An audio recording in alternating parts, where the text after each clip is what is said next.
Llegamos ahora a Marcos capítulo 8. Marcos capítulo 8. Tengo en mi mente el deseo de movernos algo rápido a lo largo del Evangelio de Marcos, esperando que en algún momento el próximo verano podamos terminar este libro. Y creo que podemos hacer eso. Tomaremos algunas secciones y nos mantendremos cercanos al texto de Marcos y no nos desviaremos a menos de que el Señor nos haga ir en otra dirección. En cierta manera ese es el plan. Entonces estamos esperando con gusto un gran tiempo juntos conforme cubrimos la segunda mitad de esta historia maravillosa. En el octavo capítulo llegamos a los versículos 27 en adelante, versículos 27 al versículo 33. Esta es una porción de las Escrituras que hemos visto antes, no en Marcos, sino en un texto paralelo que está en Mateo 16 y otro texto paralelo en Lucas 9.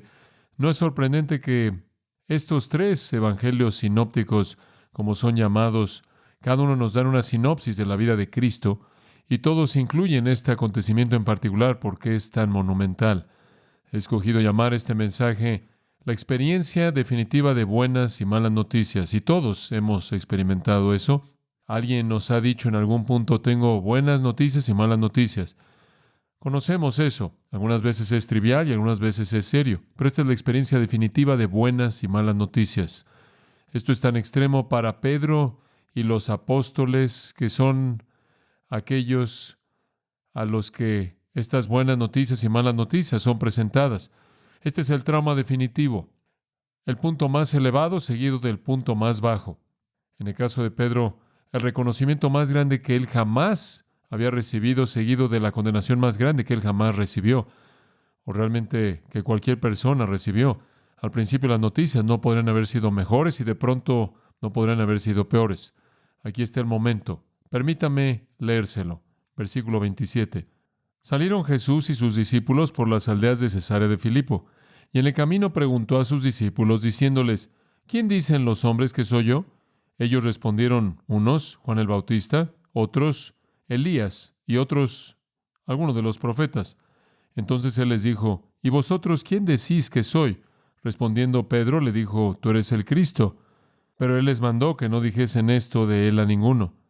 Y comenzó a enseñarles que le era necesario al Hijo del Hombre padecer mucho y ser desechado por los ancianos, por los principales sacerdotes y por los escribas, y ser muerto, y resucitar después de 3 días. Esto les decía claramente. Entonces Pedro le tomó aparte y comenzó a reconvenirle. Pero él, volviéndose y mirando a los discípulos, reprendió a Pedro, diciendo: Quítate de delante de mí, Satanás, porque no pones la mira en las cosas de Dios, sino en las de los hombres. Este simplemente es un pasaje contundente. Este es el punto más elevado en todo el Evangelio de Marcos. Todo previo a esto lleva a este punto. Todo lo que sigue fluye de aquí. Este es el momento en el tiempo cuando los discípulos establecen el asunto de la persona de Jesús. Este es el momento cuando ellos creen y están convencidos y confiesan quién es su persona. Él es el Cristo, el Hijo del Dios viviente, como Pedro nos lo da en la afirmación completa registrada en Mateo. Pero todavía hay gran confusión acerca no de la persona, sino del plan. Ellos afirman a la persona, niegan el plan. Desde la perspectiva de Pedro y los discípulos, las buenas noticias fueron la afirmación de que ellos entendieron a la persona, Jesucristo, quien era el Mesías, el Hijo del Dios viviente. Para un judío con esperanza, esa es la revelación definitiva, esa es la revelación más grande que jamás podía venir. Durante siglos como nación, durante una vida entera como individuo, los judíos habían esperado la venida de su Mesías, y con la venida del Mesías, el cumplimiento de toda promesa del Antiguo Testamento, desde el principio mismo del Antiguo Testamento hasta el final, simplemente estaba repleto de promesas que estaban relacionadas con la llegada del Mesías, promesas de salvación, la tierra expandida, el reino, bendición, prosperidad, la tierra de Israel cambiando, la gloria viniendo, Israel siendo la nación más poderosa y prominente sobre la faz de la tierra, el Mesías reinando, todo gozo, todo paz, todo bendición. Eso es lo que esperaban. Habían seguido a Jesús estos hombres, incluyendo los 12 apóstoles y otros llamados discípulos. Los siguieron durante más de 2 años, y a lo largo de este proceso habían esperado que Él fuera el Mesías. Habían esperado que fuera el Mesías, ahora lo saben. Aquí ellos finalmente afirman que lo saben. No obstante, rápidamente después de esa revelación más gloriosa que cualquiera, ese conocimiento y convicción y confianza más maravilloso de todos, vienen las noticias malas, incomprensibles de que el Mesías va a ser matado. Y no estoy seguro de que eso oyeron la parte de la resurrección. Noticias que los sacudieron. Que los sacudieron a tal grado que Pedro va de ser un héroe a ser un antihéroe. Tan sorprendente que él va de ser un vocero para Dios a ser un vocero para Satanás. Tal es la paradoja de esta hora. Dos revelaciones que chocan. Él es Mesías, aquel cuya vida traerá salvación y bendición a Israel y al mundo. Sin embargo, él será matado por el pueblo de Israel y el mundo. Finalmente, estos discípulos han llegado al punto en donde pueden decir: tú eres el Cristo. Tú eres el Cristo. Ya han dicho: de cierto, tú eres el Hijo de Dios.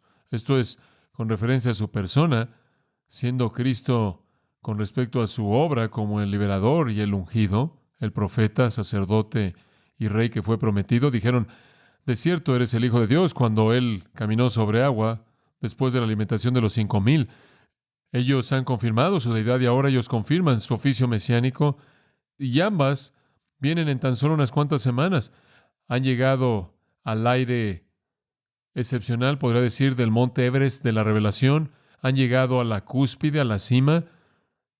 Tú eres el Hijo de Dios y tú eres el Cristo, simplemente para ser derribados de la cima, para caer al valle más bajo que está abajo. Es una contradicción para ellos que el Mesías, la fuente de vida, sería matado, que el Mesías, el Rey de Israel, será rechazado por Israel. Estas son realidades que constituyen las buenas noticias y las malas noticias. Entonces veamos en primer lugar las buenas noticias. Las buenas noticias. Versículos 27 al 30, Jesús salió. Ahora vamos a detenernos ahí lo suficiente para regresar y recordar en los versículos 22 al 26. El pasaje anterior estaban en Bethsaida, la cual está en la costa noreste del mar de Galilea, un poco al este de Capernaum. Esta aldea fue el hogar de 3 de los apóstoles, un lugar conocido. Jesús había hecho muchos milagros ahí, muchas obras ahí. De hecho, juicio fue pronunciado en contra de esa aldea, porque vieron tantas obras que se hicieron ahí que su castigo en el día del juicio final será peor que el castigo de Tiro y Sidón, dos ciudades paganas idólatras, debido a la revelación de Jesús que ellos tuvieron. Bueno, Él está de regreso en un lugar muy conocido y conocido para los apóstoles, una aldea conocida para todos ellos, ahí en la costa norte, en donde muchos de ellos trabajaron como pescadores en el hogar de por lo menos 3. La conclusión de su ministerio ahí fue la curación de un hombre ciego en privado. Él le dice al hombre ciego en el versículo 26, vete a casa, no vayas a la aldea. Esta es otra de esas cosas en el Evangelio de Marcos, donde Jesús dice: no quiero que esto se esparza, y veremos eso en un momento. Entonces, Él acabó con ese milagro final, por así decirlo, en la aldea de Bethsaida, ahora desarrollándose en una ciudad, y después dice en el versículo 27, Él salió. Entonces podemos suponer que Él dejó Bethsaida y se fue directo al norte, porque dice que fue junto con sus discípulos a las aldeas de Cesarea de Filipo. Eso estaría a más de 30 millas derecho al norte de Bethsaida, lo cual estaba muy cerca del mar de Galilea, llamada la casa de pesca.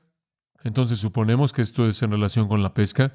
Esto es Bethsaida, directamente al norte de Cesarea de Filipo. Esta es la última parada en Galilea, esta es la última parada en Israel. Está muy cerca de la ciudad antigua de Dan, y usted recuerda ahí atrás en Jueces capítulo 20 y en Primero de Crónicas, cuando usted quería conocer la longitud de la tierra de Israel, usted decía que iba de Dan a Beerseba. Beerseba era la parte de la punta sur en la frontera, y Dan estaba en la parte extrema al norte, en la frontera. Y Cesarea de Filipo estaba allá arriba, en esa frontera norte. Primordialmente era una ciudad gentil, estaba ocupada primordialmente por gentiles, aunque oficialmente estaba en el territorio de Galilea en Israel. Originalmente su nombre fue Paneas, había sido nombrada por los paganos que vivieron allí en una ocasión y dominaron esa ciudad para el dios Pan. ¿Alguna vez ha oído de una fluta Pan?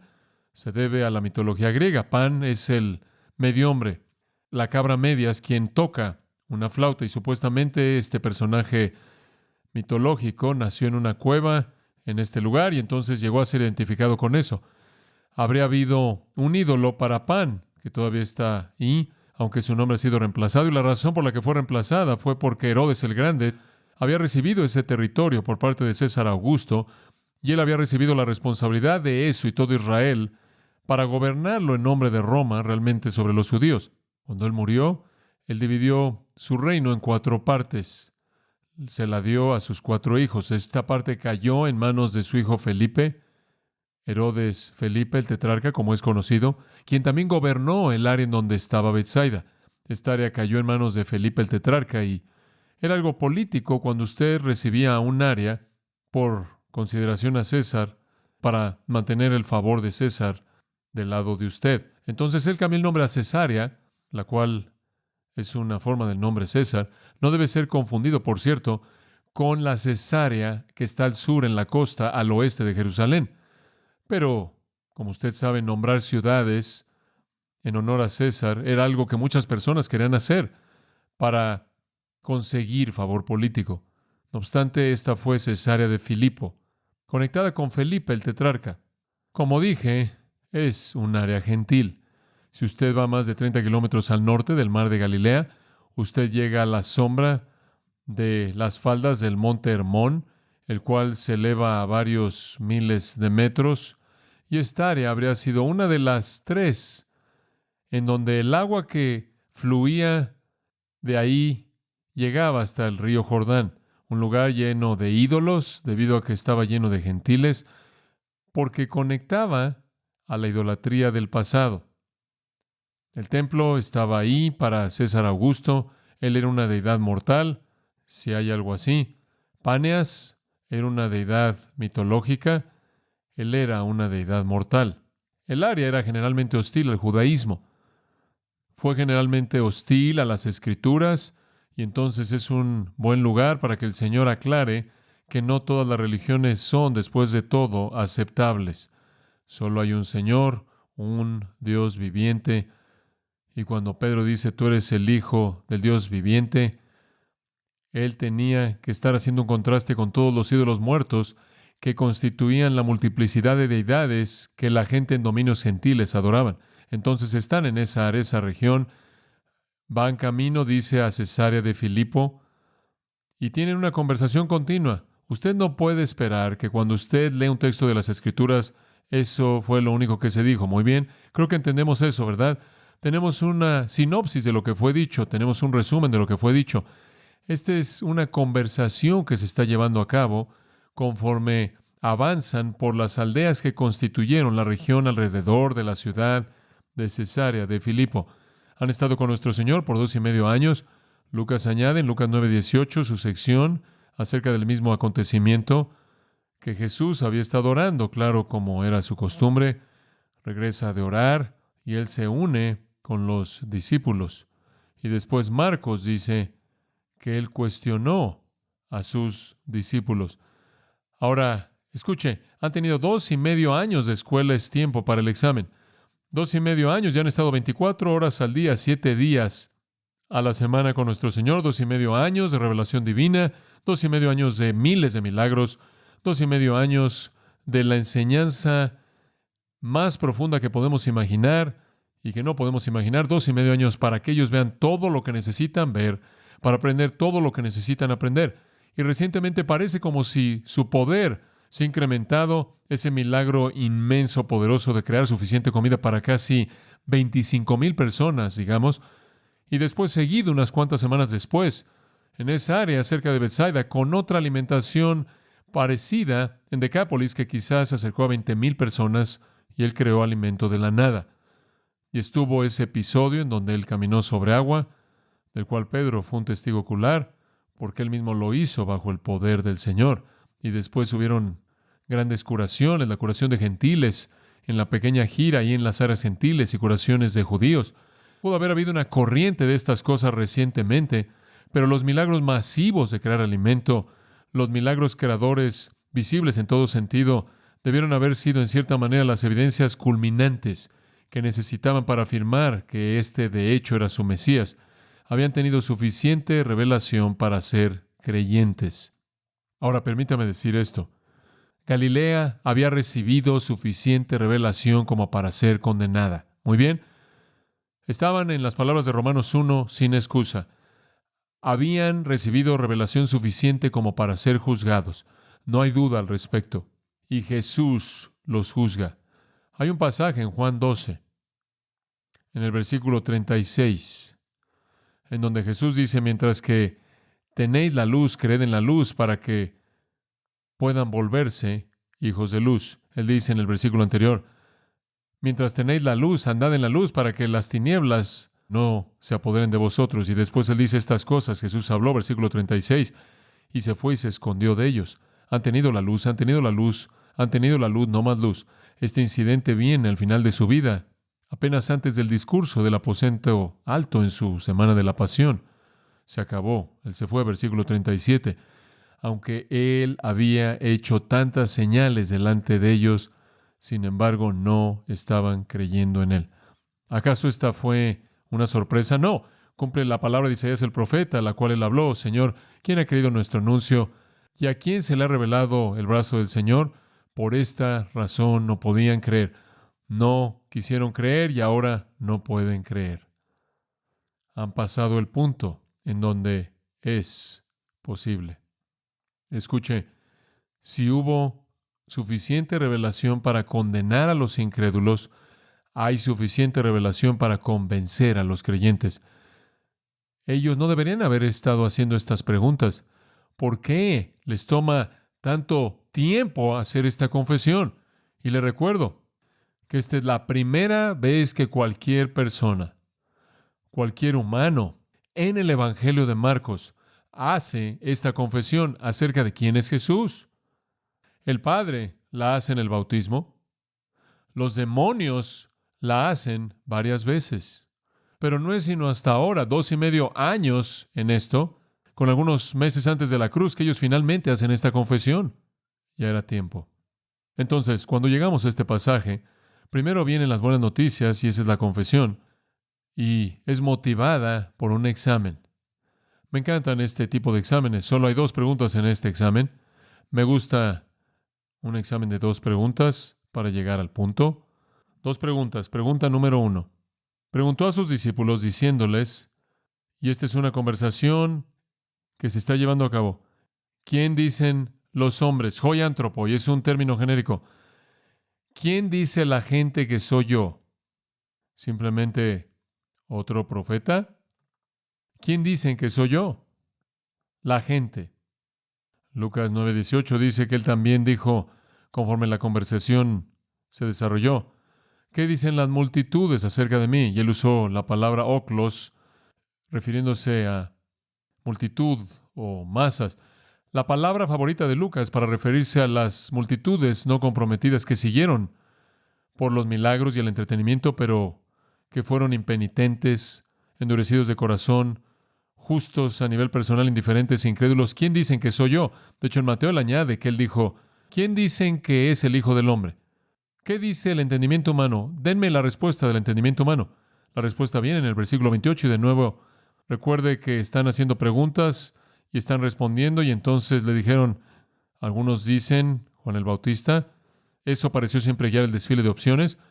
Y alguien más dice Elías y hay otros que piensan uno de los profetas. Y puede imaginarse en la conversación conforme se desarrolla y están dándole estos nombres, Juan el Bautista. Esa es la noción más común. ¿Cómo podía ser Juan el Bautista? Él estaba muerto. Le cortaron la cabeza. ¿No se acuerda de Mateo 14, 1 al 4, Lucas 9, 7 al 9? Que Herodes le cortó la cabeza cuando oyó acerca de que Jesús iba a todos lados haciendo todos estos milagros y dijo, ¿Juan el Bautista ha regresado de los muertos? De regreso de los muertos. Esa parece haber sido la noción popular porque usted no podía negar que Jesús era un profeta, no podía negar que él era un obrador de milagros. Entonces quizás él era un Juan el Bautista resucitado. Bueno, otros tuvieron otras opiniones. Algunos pensaron que era Elías. ¿Por qué habrían escogido a Elías? Bueno, ellos habrían escogido a Juan el Bautista porque Juan el Bautista debía ser el precursor del Mesías. Juan inclusive declaró que era el precursor del Mesías. Y Elías, según Malaquías capítulo 3 y capítulo 4, debía venir a la tierra apenas antes de la llegada del Mesías. Entonces, si no es Juan el Bautista, quizás no es Juan el Bautista resucitado de los muertos, quizás él es Elías. Elías, después de todo, según Segundo de Reyes 2, había sido llevado al cielo y no murió. Bueno, quizás él ha regresado, como Malaquías dijo que regresaría. Y según Mateo, alguien más dijo Jeremías. Algunos creen que eres Jeremías. Ahora, ¿por qué sacarían a Jeremías? Bueno, había una tradición algo rara entre los judíos en esta época de que Jeremías, en espera de la cautividad babilónica, reconociendo lo que venía, fue al templo y tomó el altar de incienso y el arca del pacto, se las llevó y las colocó en algún lugar en el monte Nebo. Y, según la tradición, antes de que el Mesías regresara, Jeremías regresaría y él iría por el altar de incienso, iría por el arca, y cuando recuperara el arca, entonces el Mesías vendría en su gloria. Entonces, existían todas estas posibilidades. Por cierto, estaban todas mal. La tradición acerca de Jeremías aparece en Segundo Macabeos, en ese libro apócrifo intertestamental. Pero todos estaban cortos de la verdad. Pero esto es lo que todos tenían en común. Todos sabían que Jesús tenía que ser un profeta. Sabían que tenía que ser de Dios, pero también estaban convencidos de que él no podía ser el Mesías. No era posible, en absoluto. ¿Por qué no podía ser el Mesías? Porque ellos tenían un concepto mesiánico muy desarrollado. Un gobernante político con poder militar, derroca a Roma, destruye a todos los enemigos de Israel, trae bendición a Israel, prosperidad a Israel, paz permanente a Israel, eleva a Israel para que sea la nación más grande sobre la faz de la tierra. El resto de las naciones están bajo la sombra de Israel. El Mesías reina en Israel y domina el mundo. La justicia fluye. Tomaron todas las profecías del Antiguo Testamento. El desierto florece como una rosa. Las profecías de Isaías acerca de la naturaleza del reino. Todo eso, las promesas de David, todas cumplidas. Las promesas a Abraham, todas cumplidas. La promesa del nuevo pacto a Jeremías. La salvación de Israel cumplida. Y la salvación de los gentiles conforme el Evangelio se extiende a la tierra. ¿Dónde estaba todo esto? Su concepto mesiánico estaba muy desarrollado y entonces no podían llegar al punto en donde veían a Jesús como el Mesías, porque él no encajaba con eso. Él no era un líder militar, él no era el conquistador, él no era un destructor de ejércitos, él no se veía como un rey, actuaba como rey. Entonces, se quedan cortos. Juan 3:1 al 2. Sabemos que eres un maestro que ha venido de Dios, porque nadie puede hacer lo que haces a menos de que Dios esté con él. Entonces lo entendemos, tú eres un profeta de Dios. Y eso es lo que todos están diciendo, ese es el concepto popular. Juan el Bautista, Jeremías, Elías, y estoy seguro que incluyeron a otros. Esa es la pregunta número 1 en el examen. La segunda pregunta, en el versículo 29. Continuó haciéndoles la pregunta, ¿y vosotros quién decís que soy? Por cierto, esa es la pregunta más importante que usted jamás va a responder. Esa es la pregunta más importante que cualquier ser humano jamás va a responder. ¿Quién es Jesucristo? Toda persona en este planeta es responsable ante Dios eternamente por la respuesta a esa pregunta. La respuesta equivocada significa el infierno. La respuesta correcta significa el cielo. La gente común y corriente tiene respuestas a eso. Los filósofos tienen respuestas. Los pseudoeruditos tienen respuestas. Los teólogos liberales tienen respuestas. Los musulmanes tienen respuestas a eso. Los judíos tienen respuestas a eso. Los secularistas, ateos, humanistas, religionistas, respuestas, no obstante que los condenan, respuestas equivocadas. Y después todos estamos expuestos a los libros interminables de la búsqueda del Jesús histórico. Artículos han sido escritos, seminarios por televisión y series que han sido presentadas como buscando al Jesús real. En donde usted ve a alguien buscando al Jesús real, usted sabe que esa es una operación satánica. Lo que sea, un velo por atacar la Biblia, no es difícil encontrarlos. Si usted lee Mateo, Marcos, Lucas y Juan, no me ha parecido difícil en absoluto. En absoluto. De hecho, ellos, los discípulos, concluyen exactamente lo que Juan dice que fue el propósito para el cual los evangelios fueron escritos, para probar algo. Juan 20:31, estas cosas os he escrito para que creáis que Jesús es el Cristo, el Hijo del Dios viviente. Esa es la razón por la que los 4 evangelios son escritos. Juan 20:31. Viene al final del cuarto evangelio. Todos son escritos para que usted crea que Jesús es el Cristo, el Hijo del Dios viviente. ¿Cuál es la confesión de Pedro? Según la presentación completa de Mateo, tú eres el Cristo, el Hijo del Dios viviente. Pedro confiesa exactamente lo que los evangelios están demostrando. Él no tiene los evangelios, él está ahí, él lo vive. Entonces él llega a la conclusión a la que cualquier lector del evangelio bueno y fiel ha llegado. Entonces no me dé ningún argumento absurdo acerca de que usted está buscando al Jesús histórico fuera de los evangelios. Ese es un pretexto para tratar de destruir las Escrituras, y ese es el juego de Satanás. Entonces la pregunta, ¿quién dicen que soy yo? Pedro respondió, él ahora es el vocero oficial, y estoy seguro de que están hablando de esto todo el tiempo. Estoy seguro, conforme pasaba día tras día, siempre estaban hablando de esto. ¿Es él o no? ¿Es él o no? ¿Quién es? Pero esta es la primera vez que una confesión es hecha en Marcos. Tú eres el Cristo. Esa es la segunda vez que la palabra Cristo ha sido usada en el Evangelio de Marcos. La primera vez en el 1:1, el principio del Evangelio de Jesucristo. No hemos oído esa palabra en 8 capítulos. Cristos, el equivalente hebreo para ungido. Cristos no es un nombre, Jesús es un nombre. Y llamará su nombre Jesús. El nombre sobre todo nombre, dado a él después de la resurrección, es Señor. Jesús es su nombre. Señor es su título definitivo. ¿Qué es Cristo? Esa es la palabra para ungido que define su obra.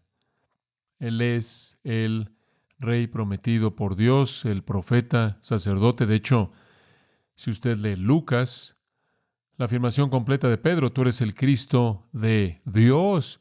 Si usted lee Mateo, tú eres el Cristo, el Hijo del Dios viviente. No creo que Pedro dijo una cosa. Creo que él lo repitió de diferentes maneras en la conversación.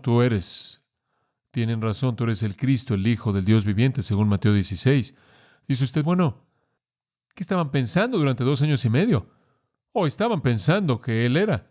Estaban pensando que Él era Dios, el Hijo de Dios. Estaban pensando que era el Mesías, claro. Que estaban pensando, de hecho, estaban primordialmente convencidos de que lo era. ¿Por qué le habrían dado su espalda al judaísmo, verdad?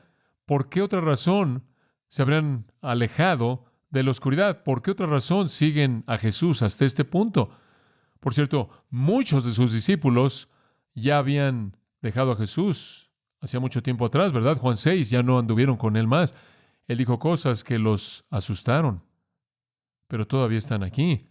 ¿Creen que Él es el Hijo de Dios? Lo dijeron en el lago cuando Él caminó sobre el agua. De cierto, tú eres el Hijo de Dios. ¿Creen que Él es el Mesías? Ellos hasta cierto punto lo han creído a lo largo de todo este tiempo. ¿Por qué? Juan el Bautista. Juan 1:34 dijo, tú eres el Hijo de Dios, Él es el Hijo de Dios. Juan el Bautista dijo, he aquí el Cordero de Dios que quita el pecado del mundo. Juan el Bautista lo identificó como el Mesías.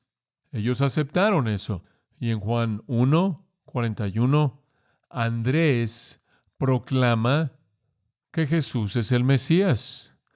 Y Natanael lo llama el Hijo de Dios, el Rey de Israel. Entonces, desde el principio, en base al testimonio de Juan el Bautista, antes de que hubieran visto algo, ellos reconocieron que Jesús podía ser el Mesías. Y lo dijeron. Él es el Rey de Israel. Él es el Hijo de Dios. Él es el Mesías. Pero a lo largo de los años, luchan con eso. No luchan porque no hay evidencia de poder divino. Simplemente luchan porque Él no se conforma a los patrones preconcebidos de ellos. Es como el que está convencido contra su voluntad, todavía está no convencido. Realmente es difícil saltar por la valla. Luchan con dudas debido a que, así como la gente ha concluido, Él no puede ser el Mesías, entonces Él tiene que ser alguien corto del Mesías. Juan el Bautista, el precursor del Mesías. Elías, quien regresará antes del Mesías. Jeremías, quien regresará antes del Mesías. Pero nadie está diciendo, Él es el Mesías. Él no encaja con el paquete teológico preconcebido. Él, quizás, obviamente, es un profeta de Dios. Vamos a concederle eso. Pero Él simplemente no ha hecho lo que el Mesías hará. ¿Dónde está la conquista? ¿Dónde está la independencia nacional, la libertad nacional? Poder, bendición. ¿Dónde está el derrocamiento de Roma? Y Él es tan manso y humilde y sumiso y le paga impuestos a Roma. Y Él es odiado por los líderes de Israel. De hecho, era tan raro comparado con su perspectiva mesiánica, que inclusive Juan el Bautista se confundió. Juan el Bautista, aquel quien fue su precursor, el que estaba relacionado con él, aquellos cuyas madres estaban relacionadas, que hablaban de todos estos asuntos. Juan el Bautista debió haberlo oído de su propia familia, toda la historia acerca de cómo el ángel vino y le anunció a su mamá y a su papá que él nacería y que él sería el precursor del Mesías. Y ellos debieron haberle contado acerca de cómo María vino y dio a luz al niño que fue el Mesías, y Jesús era su pariente, y él sabía quién era, y todo era angélico, revelación divina. Y él oyó quizás una y otra vez las historias increíbles del anuncio y el nacimiento del Mesías. Sin embargo, se confunde. ¿Por qué? Bueno, él está en la cárcel. Esto no se ve como el plan correcto aquí. Y entonces él envía a algunos de sus discípulos, y ellos llegan a Jesús y le dicen: queremos saber si eres el Mesías o si debemos esperar a alguien más. Esta era la pregunta que todo mundo tuvo. No puedes ser tú. ¿Acaso eres simplemente otro profeta y después el Mesías? Entonces, usted puede entender que están aquí vacilando entre el temor y la duda. Y no es tanto que no aceptan que Él es el Hijo de Dios, el Mesías. Realmente no se puede negar. Nada más que no pueden apropiarse de manera completa de esto porque no se ve como ellos creen que debe verse. Pero aquí está finalmente la verdad de su deidad y su naturaleza, su identidad como Mesías es establecido. Y aunque continúan teniendo dudas y temores por el plan, ya no tienen dudas y temores por la persona. Muy bien. Esto lo resuelven aquí. Jesús fue el Hijo del Hombre. Él también fue el Hijo de Dios, por naturaleza hombre, por naturaleza Dios.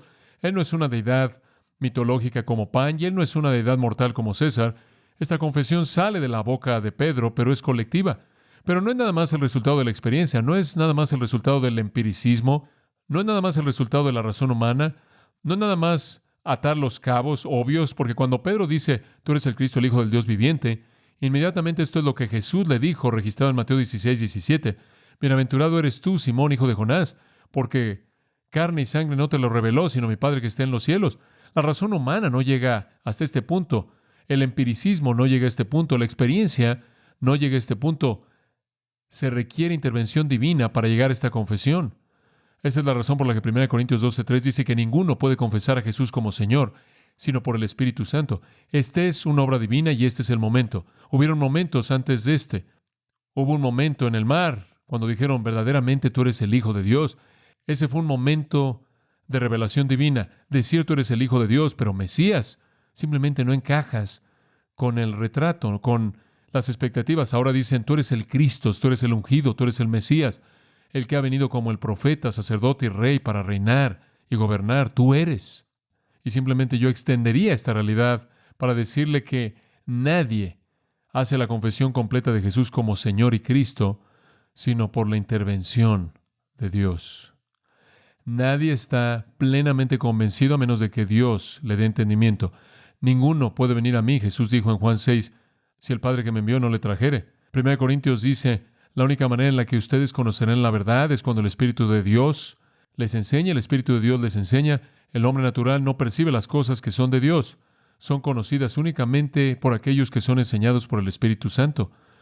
Me encanta Mateo 11, versículo 27, la misma idea, porque afirma esa verdad que le acabo de expresar.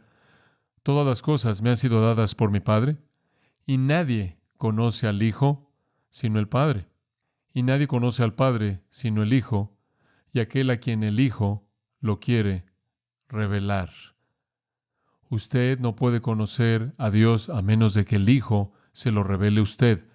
Usted no puede conocer a Cristo a menos de que el Espíritu se lo revele a usted. Entonces, aquí viene la revelación de Dios acerca de quién es Jesús. Las dudas que quedaban desaparecen. No significa que no dudan del plan. Dudan del plan, pero significa que a partir de aquí no dudan de la persona. Y aquí es donde usted empieza, ¿verdad? La verdad de Jesucristo entonces fue creída porque la revelación completa vino de Dios a ellos. Jesús fue confesado como el Mesías debido a que la obra de Dios y la obra del Espíritu Santo había sido llevada a cabo en sus corazones. Confiesan la verdad en contraste claro y deliberado con los puntos de vista populares. Todo mundo dice que tú eres alguien diferente del Mesías. Nosotros decimos que tú eres el Mesías. y hubieron unos cuantos que encontraron el camino estrecho. Las buenas noticias terminan con una advertencia conocida en el versículo 30. Él les advirtió que no le dijeran a nadie de él. Y cubrimos eso tantas veces. Advertencia pitimao, una palabra fuerte, fuerte. Les mandó, les advirtió, les reprendió. Una palabra compuesta muy fuerte. Les manda de manera fuerte. No, no esparzan esto. No le digan a nadie acerca de mí. ¿Por qué? ¿No quería incitar a sus enemigos? Algunas personas creen eso. ¿No quería incitar a sus amigos? Y ahora que él ha dicho que él es el Mesías, van a incrementar el tono como lo que hicieron en Juan 6, cuando trataron de hacerlo rey a la fuerza. ¿Se acuerda de eso? Después de que los había alimentado. ¿Es debido a que no quiere incitar a sus enemigos o a sus amigos? No, no. Él no va a disminuir el odio de sus enemigos, ¿verdad? Todavía van a andar detrás de él y lo van a odiar hasta que lo coloquen en la cruz. Y él aún así no va a poder minimizar la emoción de algunos de sus amigos superficiales que van a dar testimonio en unos cuantos meses a partir de aquí, cuando él entra a Jerusalén en la entrada triunfal y la ciudad entera esté gritándole como el rey, como el Mesías. Él simplemente no está tratando de mantener lejos a sus enemigos y mantener a sus amigos lejos, de empujarlo a hacer cosas que él no quiere hacer. Le he dicho antes, y lo vuelvo a decir, que la razón por la que él dice no le digan a nadie de esto, porque él está instruyendo a los discípulos al decirles que este no es el mensaje completo. Él no quería que los milagros se esparcieran porque no era el mensaje completo de que él era un obrador de milagros. Decir que él es el Mesías no es el mensaje completo. Usted puede pronunciar a Jesús como el Mesías, pero ese no es el mensaje completo porque carece del Evangelio. Bueno, eso es evidente por el siguiente versículo, las malas noticias. No le digan a nadie, tienen que aprender más. Y él comenzó, lo cual significa que esto comenzó el tema de su enseñanza de aquí en adelante. Él comenzó a enseñarles que el Hijo del Hombre debe sufrir muchas cosas y ser rechazado por los ancianos y los principales sacerdotes y los escribas y ser matado y después de 3 días resucitar. Malas noticias. Las mejores noticias jamás pronunciadas, seguidas por las peores noticias. ¡Qué golpe! Lo último que esperarían, ahí en las faldas de un gran momento de revelación y claridad, fue un anuncio de muerte. ¿Cómo podía el Mesías de Dios, el Redentor de Israel, el conquistador de todos los enemigos de Dios, sufrir? Sufrir. Por cierto, comenzó a enseñarles. Se convierte en el tema, capítulo 9, versículo 31. Conforme fueron, él les estaba enseñando a sus discípulos, diciéndoles, el Hijo del Hombre será entregado en las manos de hombres. Cuando él haya sido matado, él resucitará 3 días después. Capítulo 10, versículo 33. Aquí vamos a Jerusalén. El Hijo del Hombre será entregado a los principales sacerdotes y a los escribas. Lo condenarán a la muerte, lo entregarán a los gentiles, se burlarán de él, le van a escupir, lo van a azotar, lo van a matar. 3 días después él resucitará. ¿Cuál es el punto de todo esto? Bueno, él lo dice en el versículo 45 del capítulo 10. El Hijo del Hombre no vino para ser servido, sino para dar su vida en rescate por muchos.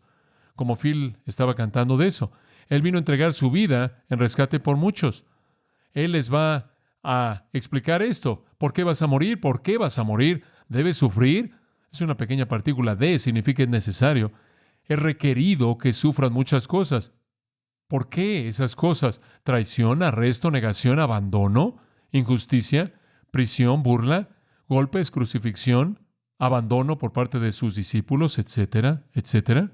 Vas a sufrir muchas cosas. El Padre determinó y será rechazado. Apodokimazo. Dokimazo significa probar algo para ver si es verdad, para validarlo, para certificarlo. Esta es una forma compuesta de eso y significa rechazar después de investigación. Jesús sufrirá muchas cosas. Una de esas cosas será una investigación. Primero Anás, Caifás, después Herodes, después Pilato. Todo el juicio falso. El verbo es seleccionado cuidadosamente. Después de evaluación, después de ser examinado, después de prueba, él será rechazado como fallido y falso, pero no sin algún tipo de forma de consideración cuidadosa. Todo esto se encuentra en los juicios de Jesús y el aspecto extraño, raro de esto no va a ser por paganos, sino va a ser por hombres que han confesado ser impíos, paganos, sino que todo esto va a venir por manos de los ancianos y los principales sacerdotes y los escribas. El Sanedrín condujo todo eso. Ellos fueron responsables por su traición. Ellos compraron a Judas para el arresto de él. Ellos fueron los que estuvieron a cargo de los juicios falsos. Fueron los que lo entregaron a los romanos para todo el abuso físico. Ellos fueron el concilio gobernante del judaísmo. Ellos fueron la élite de 70 hombres, constituidos de ancianos, jueces, líderes de tribus, principales sacerdotes. Ellos habrían sido los sacerdotes del sistema del templo, los saduceos, los liberales religiosos, y después estaban los escribas, quienes eran los fariseos. Entonces fue un gobierno de coalición constituido por fariseos, saduceos, quienes eran enemigos teológicamente, y otros líderes importantes en la comunidad, y jueces, y constituyeron esta coalición, el consejo religioso que presidía sobre Israel, y fueron ellos los que serán responsables por matar al Mesías. ¿Cómo es que ellos podían procesar esto? Creo que no pensaron en Isaías 53. Él será herido por nuestras transgresiones, molido por nuestras iniquidades, y el castigo de nuestra paz será sobre él, y por sus llagas fuimos nosotros curados. Isaías 53 lo presenta. El siervo sufriente, el siervo sufrirá y morirá. Y entonces las malas noticias vienen inmediatamente después de las buenas noticias, y son las peores noticias que jamás imaginaron. Es incomprensible, ni siquiera pueden asimilarlo. No creo que ni siquiera llegaron a escuchar la última parte. Y después de 3 días resucitará. Él había dicho eso antes, al principio de su ministerio, antes de que inclusive estos hombres fueran parte de su vida, cuando él dijo, destruid este cuerpo y en 3 días lo resucitaré. Aquí él lo vuelve a decir. Conocían el Salmo 16, que el santo no verá corrupción, sino que el Señor le mostrará el camino de la vida, una profecía de la resurrección. Pedro predicó de ese pasaje de resurrección, ¿no es cierto? El día de Pentecostés. Cuando Pedro predicó la resurrección, el primer día en que la iglesia nació y el Espíritu vino, él escogió el Salmo 16, el cual prueba la resurrección. ¿No conocían Isaías 53, que termina en los versículos 10 al 12, diciendo que el Mesías será glorificado y exaltado y levantado después de su muerte sustitutiva, en la cual él muere como un sustituto por los transgresores? La resurrección es cierta, es tan cierta como la crucifixión. Entonces las malas noticias realmente son buenas noticias, porque él va a ser matado, pero él va a ser matado por usted. Él va a morir en su lugar. Él va a ser básicamente castigado por sus pecados, hecho pecado por nosotros, 2 Corintios 5:21. Él se volvió maldición por nosotros, Gálatas 3. Y después, Mateo 16:21 dice, desde ese entonces, Jesús comenzó a mostrarle a sus discípulos que él debía ir a Jerusalén, sufrir muchas cosas de los ancianos, principales sacerdotes, escribas, morir y resucitar el tercer día. Creo que este fue el tema de conversación diaria a partir de aquí. Ya no más preguntas acerca de la persona, pero luchan con el plan. Realmente luchan con el plan. La lucha no era porque Jesús no fue claro. Por favor, note el versículo 32. Esto les decía claramente. Parresia significa claramente. Me gustaría que ese fuera mi versículo de por vida. Esto les decía claramente. Claro es bueno. Claro es bueno. Nada más que aquí él está afirmando algo claro, inequívoco. Usted no tiene que ser un erudito para entender lo que él dijo. No es lenguaje místico, esotérico. Él estaba afirmándolo claramente. Su confusión entonces viene no a partir de la comunicación de él, sino que no pueden aceptar el plan. Entonces, Pedro, a la mitad del versículo 32, lo tomó a un lado o lo jaló. Ven conmigo, Señor, Hijo de Dios, Mesías, ven conmigo, acércate. Presuntuoso, absolutamente. Embriagado con el privilegio, seguro. Alentado por un sentido de importancia de la afirmación del Señor que él recibió cuando lo recibió de Dios. Él está lleno de amor y de intenciones amables. No hay duda acerca de la persona, pero él tiene algunas preguntas acerca del plan. Entonces él toma al Señor y lo jala. Ahora, si usted jamás ha cuestionado la humanidad de Jesús, esta es una de las más grandes ilustraciones en los evangelios de qué tan humano fue Jesús. Él lo trató como un hombre porque él era un hombre. Lo jala a un lado. Él tiene que darle un entendimiento mejor de esta responsabilidad que tiene como Mesías. Y después dice que comenzó a reprenderlo. Comenzó a reprenderlo. ¡Wow! Es la misma palabra usada antes cuando Jesús los reprendió, les advirtió a no decirle a nadie. Una palabra fuerte, fuerte. Él confronta a Jesús y realmente con fuerza. Mateo lo dice de esta manera: que Dios lo prohíba, Señor, esto nunca te sucederá. Él no está haciendo preguntas, él está haciendo afirmaciones. En términos idiomáticos, es una frase interesante en Mateo: que Dios te conceda algo mejor que eso. ¡Wow! Esto no va a pasar y no vamos a permitirlo. Bueno, versículo 33. Pero él, volviéndose y mirando a los discípulos, después de que fue jalado por Pedro, reprendió a Pedro para que todos pudieran oír. Misma palabra. Otra vez, la tercera vez que se usa, es fuerte. Diciendo, quítate de delante de mí, Satanás. Wow, en primer lugar, Mateo dice, me eres estorbo. Me eres una piedra de tropiezo. Eres un estorbo. Después, el golpe real. Quítate de mi vista, Satanás. Eso es literalmente lo que dice. Quítate de mi vista, Satanás. Es una mala idea que los seguidores jueguen a ser Dios. Cuando usted se coloca en el lugar de Dios, usted termina colocándose en el lugar de Satanás. Él le dice, porque no pones la mira en las cosas de Dios, sino en las de los hombres.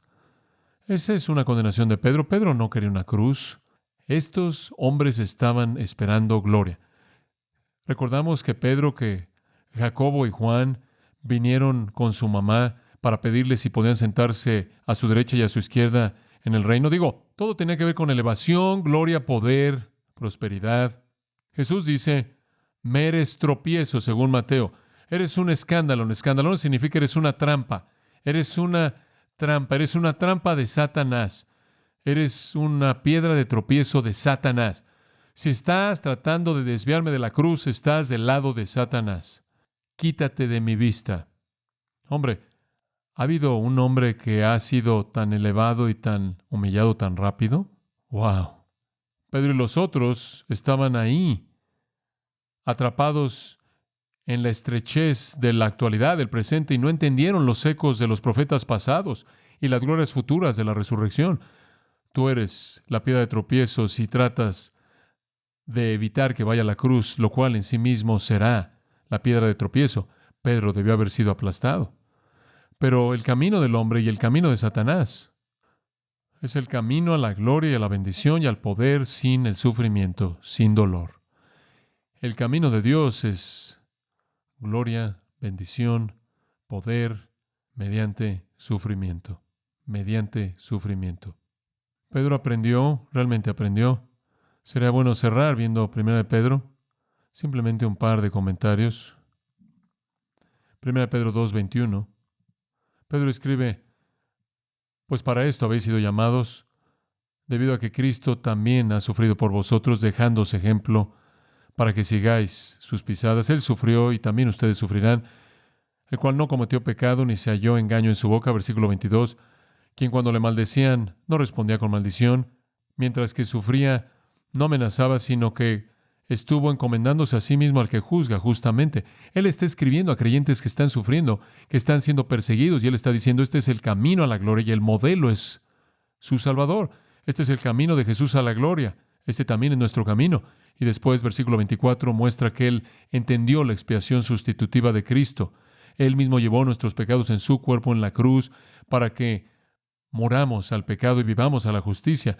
Y él ahora entendió Isaías 53, porque él toma esta afirmación final de ahí. Por su llaga sois curados. Entonces él entendió la expiación sustitutiva y él entendió el camino a la gloria a través del sufrimiento. Porque inclusive el Salvador, como también para todos los que siguen al Salvador. Entonces él dice en el capítulo 4, versículo 12, no os sorprendáis por el fuego de prueba que viene a vosotros. No les sorprenda, versículo 13, al grado que compartan en los padecimientos de Cristo, sigan regocijándose, continúen regocijándose. Versículo 19, aquellos que sufren según la voluntad de Dios, encomienden sus almas al fiel Creador y hagan el bien. Aprendan a sufrir, es el camino a la gloria. Capítulo 5, versículo 10, después de que habéis padecido por un poco de tiempo, el Dios de toda gracia que os llamó a su gloria eterna en Cristo, Él mismo os perfeccionará, confirmará, fortalecerá y os establecerá. Y después, aquí hay una doxología que debió haber venido de su propia experiencia. A Él sea la gloria por los siglos de los siglos. Amén. Pedro necesitaba ser perfeccionado, confirmado, fortalecido, establecido, ¿no es cierto? Y fue un camino de sufrimiento lo que lo llevó ahí. Las buenas noticias, Jesús es el Mesías, el Hijo de Dios. Las malas noticias, Él va a morir. Las buenas noticias, Él va a resucitar. Y las noticias realmente buenas son llamadas el Evangelio que Jesús murió y resucitó por la salvación de todos los que creen en Él. Padre, esta es la razón por la que estamos aquí, para adorarte, debido a la gloria del Evangelio. Confírmala en nuestros corazones. Oramos en el nombre de Cristo. Amén.